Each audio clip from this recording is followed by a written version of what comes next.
ब्रह्मानन्दं परमसुखदं केवलं ज्ञानमूर्तिं द्वन्द्वातीतं गगनसदृशं तत्त्वमस्यादिलक्ष्यम् एकं नित्यं विमलमचलं सर्वधीसाक्षिभूतम् भावातीतं त्रिगुणरहितं सद्गुरुं तं नमामि।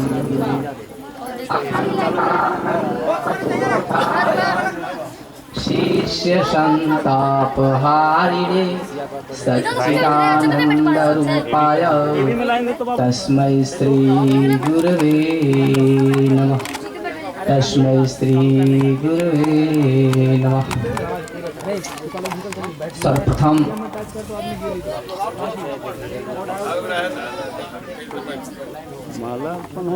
परम पूज्य गुरुदेव महाराज की कमल वंदना करते हुए तत्वदर्शी भगत कबीर रहमानी जी के तत्वाधान में जो यह आयोजन किया गया है धरहरा चुआवार में, यहाँ की धरती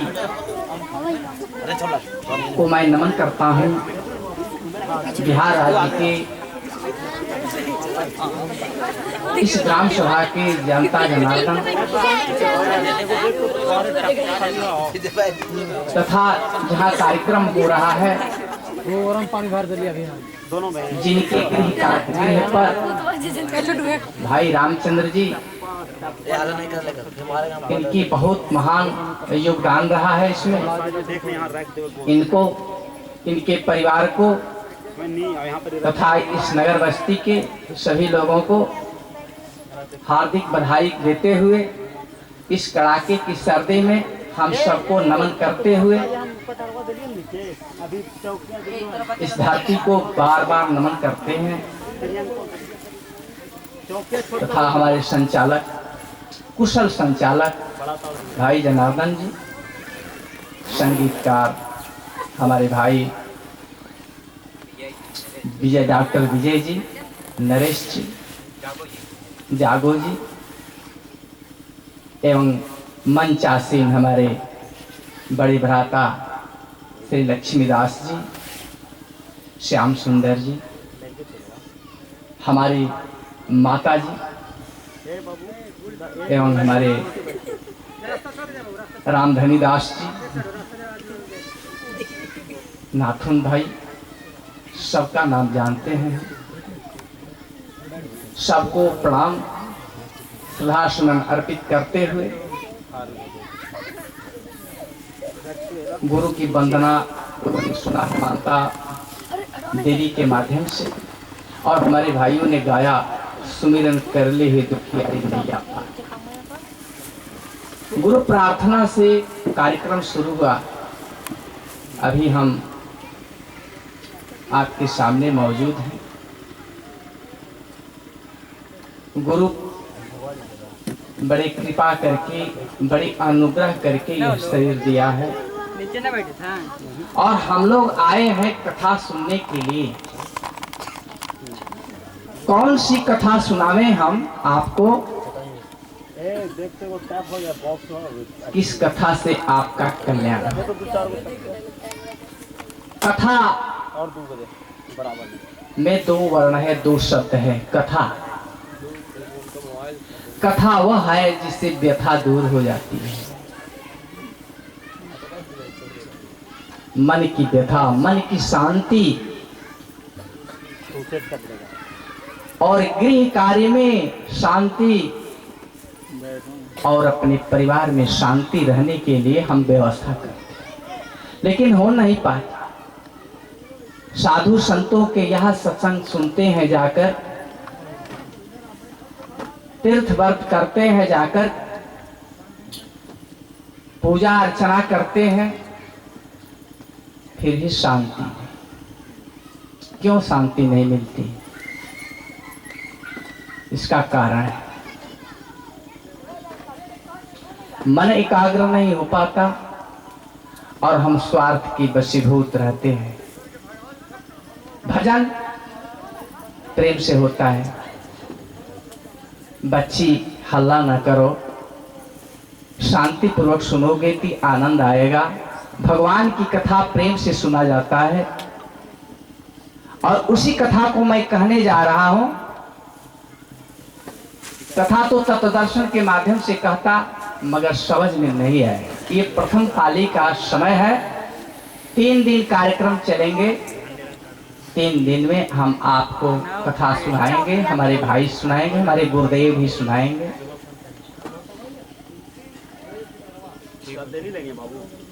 जब शरीर अपना नहीं है, ये मकान अपना नहीं है, जब अपना कुछ है नहीं तो हम लेकर क्या आए हैं, क्या लेकर के जाएंगे। आप सोचो, अपने मन में विचार करें। गुरु प्रार्थना में गया भाई कि सुमिरन करे हे दुखियारी नैया पार लगी। नैया पार कैसे लगेगी जब तक हम सुमिरन नहीं करें। सुमिरन करने के मन में, मन के अंदर सुमिरन होता है। रोहित किशोर बैठ जाओ।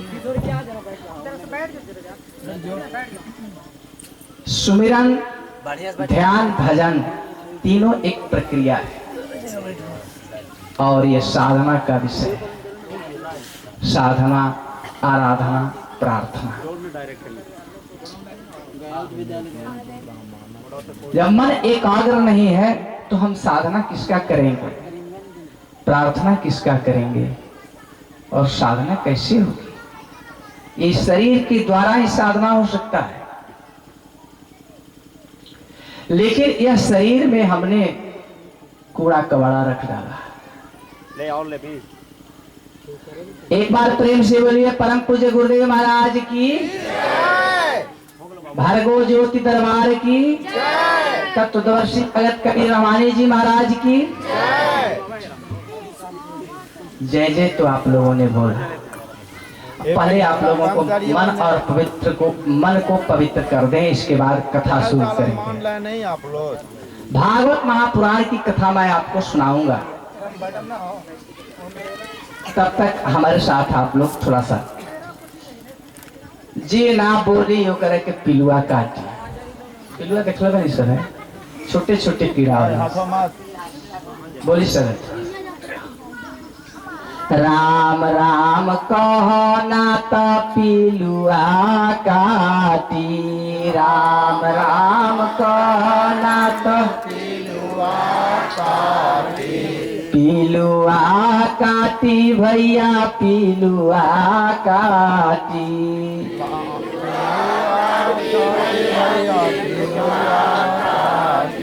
सुतलो में काटी, जगलो में काटी, सुतलो में काटी, जगलो में काटी, सुतलो में काटी, जगलो में काटी,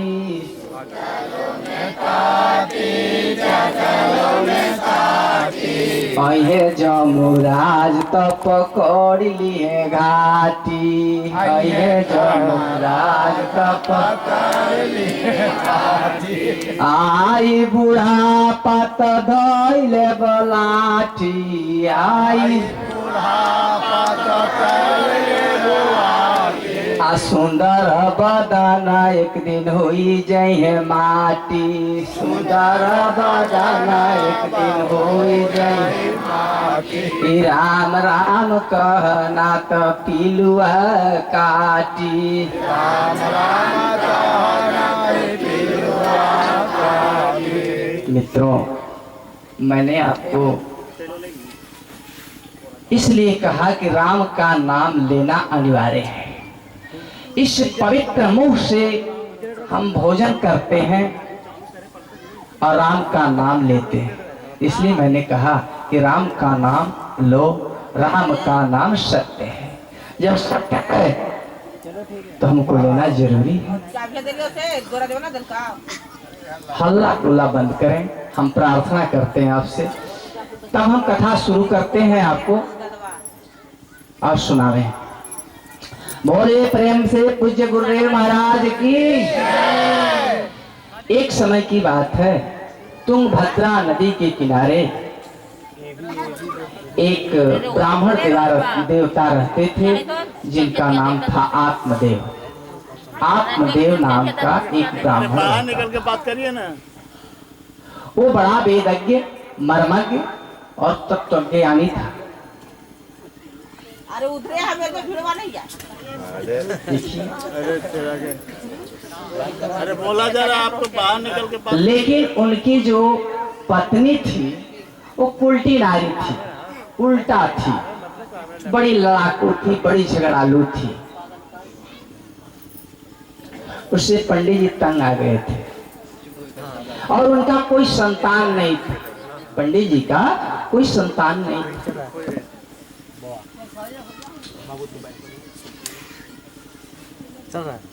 पुरानी हो गए तो उन्होंने कहा कि जब हमारा कोई संतान है ही नहीं है तो मैं क्या करूंगा।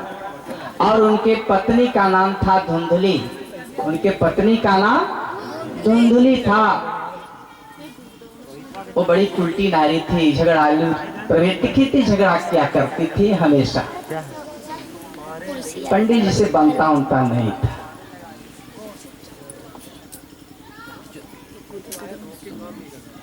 आगे चलकर उन्होंने कहा कि सबसे बढ़िया रहेगा कि आत्महत्या कर लो। ब्राह्मण देवता चले कि आज मैं अपनी आत्महत्या कर लूं। गए तालाब के किनारे और कहे कि श्री राम नाम सत्य है, कर दो आज। तब तक एक महात्मा मिल गए किनारे पर। कहा कि अरे पंडित जी सुनिए, कहाँ जा रहे हैं? वो समझ गए, तब तो ज्ञानी थे महात्मा जी, समझ गए। बुलाया कि क्या बात है, क्यों आत्महत्या करना चाहते हो?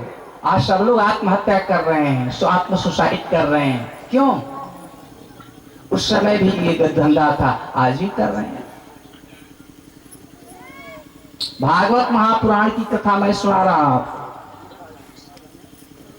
आज प्रथम बेला है इसलिए। तो बोले कि महात्मा क्यों बुला रहे हैं आप मुझे? तो इसलिए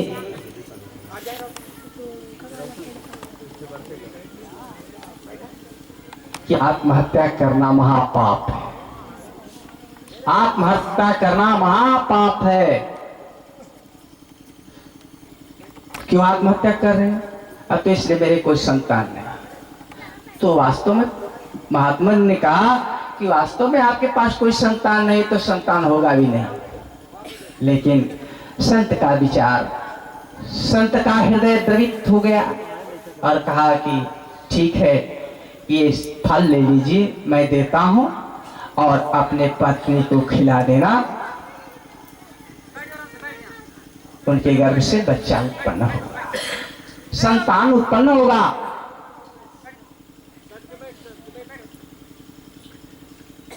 पंडित जी मान गए संत की बात और आकर के अपने पत्नी धुंधली को देते हैं। देखो नहीं खाए, उस फल को धुंधली ने नहीं खाया क्योंकि उल्टा नारी थी, नहीं खाई। और उनकी एक बहन थी, उसको उनको दे दिया। वो भी गर्भवती थी और उनके दरवाजे पर एक गाय थी। तो गाय को क्या किया, उन्होंने फल खिला दिया। कौन? धुंधली ने, उनकी पत्नी ने गाय को फल खिला दिया। ठीक समय बीतता गया। कुछ समय के बाद गाय को एक सुंदर बच्चा हुआ।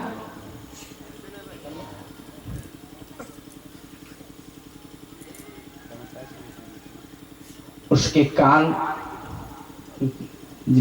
जानवर के थे, यानी गाय का कान था, और शरीर जो है मनुष्य का था।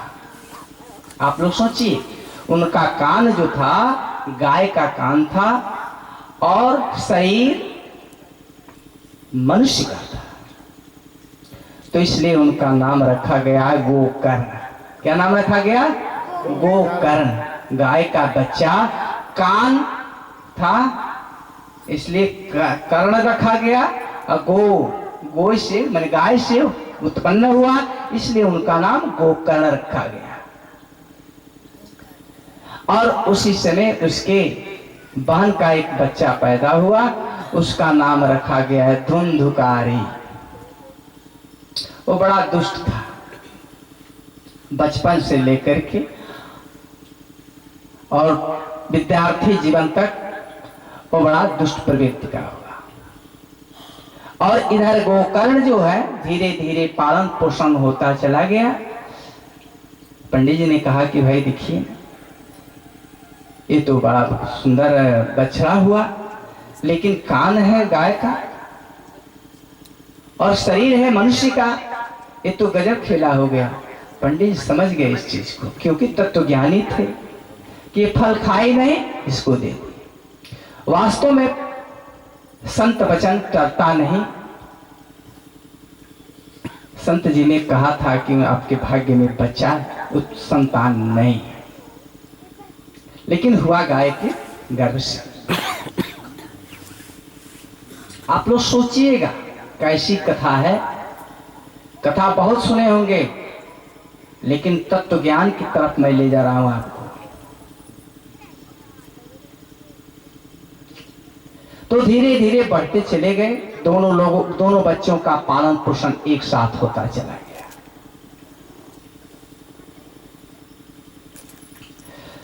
धीरे धीरे बड़ा हुआ तो गोकर्ण पढ़ने में बड़ा तेज था, बड़ा मेधावी छात्र था। और पढ़ते पढ़ते वो साधना प्रखर हो गई उसकी। गुरु दरबार में वो जाकर के वेद का पाठ करता था। और जो उनके बहन का लड़का था, वो जानते हैं क्या करता था? बच्चों के यहाँ जाता था, किताब फाड़ देता था, मार देता था, चोरी करता था, गाली देता था। यही उसके जिम्मे काम था। धीरे धीरे जब उसकी अवस्था बड़ी हो गई तो गोकर्ण भजन में प्रवीण हो गया और जाकर के भजन क्या करता, भगवान का आराधना प्रार्थना किया करता। और ये धुंधुकारी जो है चोरी करता, वेश्यागमन करता, डकैती करता। कुछ समय के बाद ऐसा हुआ कि उनके पिता का भी देहावसान हो गया। पंडित जी भी शरीरांत कर दे अपना, और धुंधुली का भी शरीरांत हो गया। जब दोनों का शरीरांत हो गया, आइए तो घर से चले गए गोकर्ण जी जंगल में।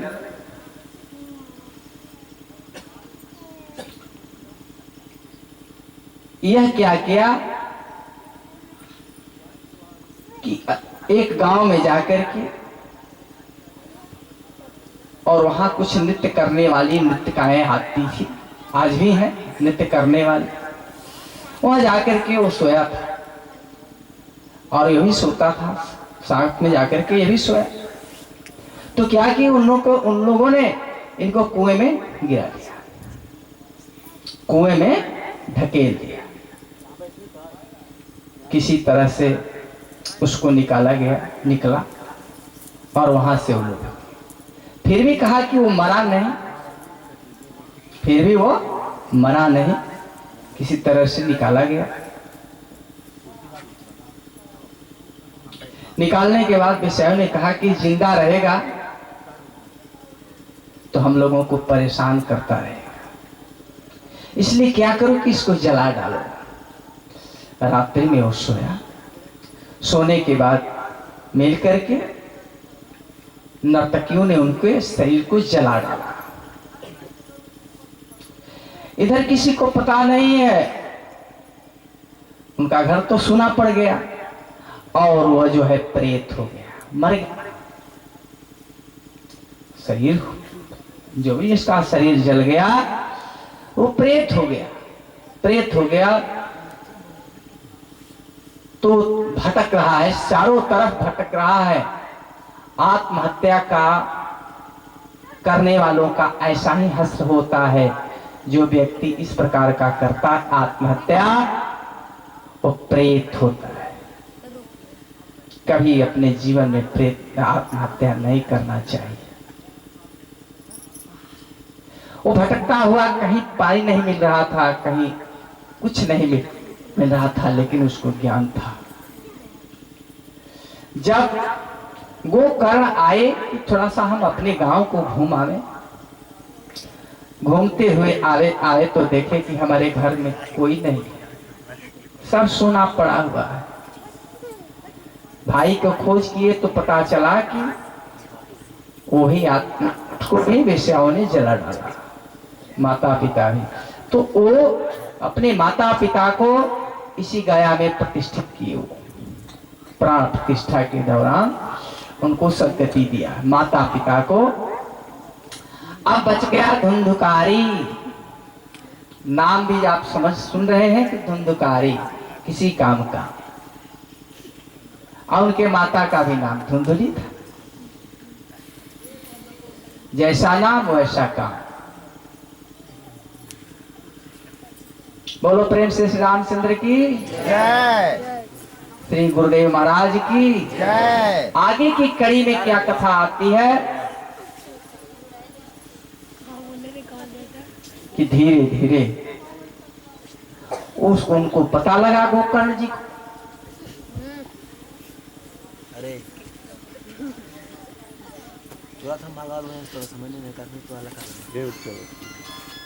कि चले गया और उस गया धाम में अपने माता पिता को उन्होंने पिंडदान किया।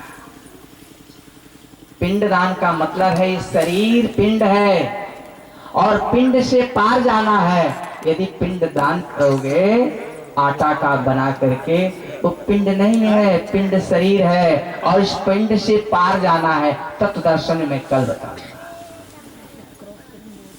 इस पिंड से पार जाना है।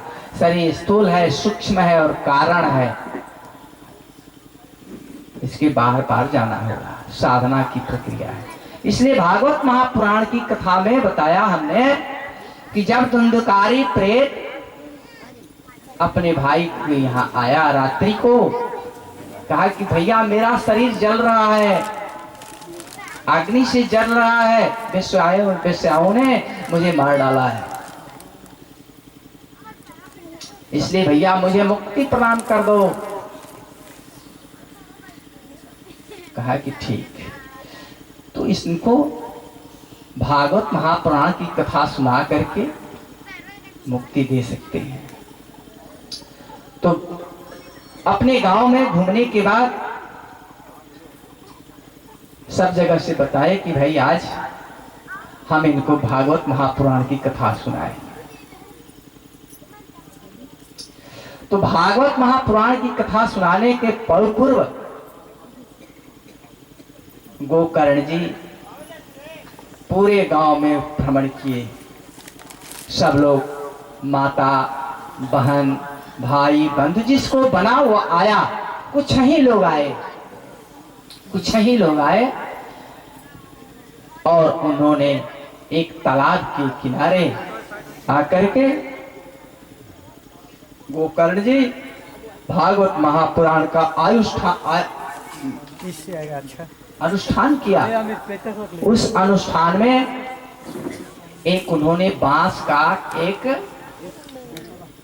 लकड़ी गाड़ दी, जिसे बांस कहते हैं, बांस यहाँ है ना, एक बांस गड़वा दिया। तो प्रेत को कहीं रहने का जगह नहीं, मैं देख रहा हर जगह कि कहीं जगह मेरे लिए नहीं है। तो बांस की उस अंतिम शिखर पर वो बैठ गए और उसमें 7 गांठ थे। बांस कटवाया गया, एक मनुष्य का जितना टिकासन भर का होता है 6 फीट का, उसमें 7 पोर का कटवाया गया बांस और उसको गाड़ा गया तालाब के किनारे। प्रेत आकर के बैठा। पहले दिन की कथा में गोकर्ण ने सुनाना शुरू किया। इसी कथा को सामने से ले लीजिएगा। भागवत महापुराण की प्रथम कथा को जब सुनाने का प्रक्रिया उन्होंने शुरू किया कि राजा परीक्षित जा रहे थे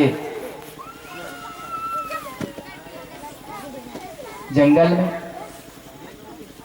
और जाते हुए उनको रास्ते में कलयुग से मुलाकात हो गई। कलयुग इधर से जा, कलयुग महाराज का आगमन किया।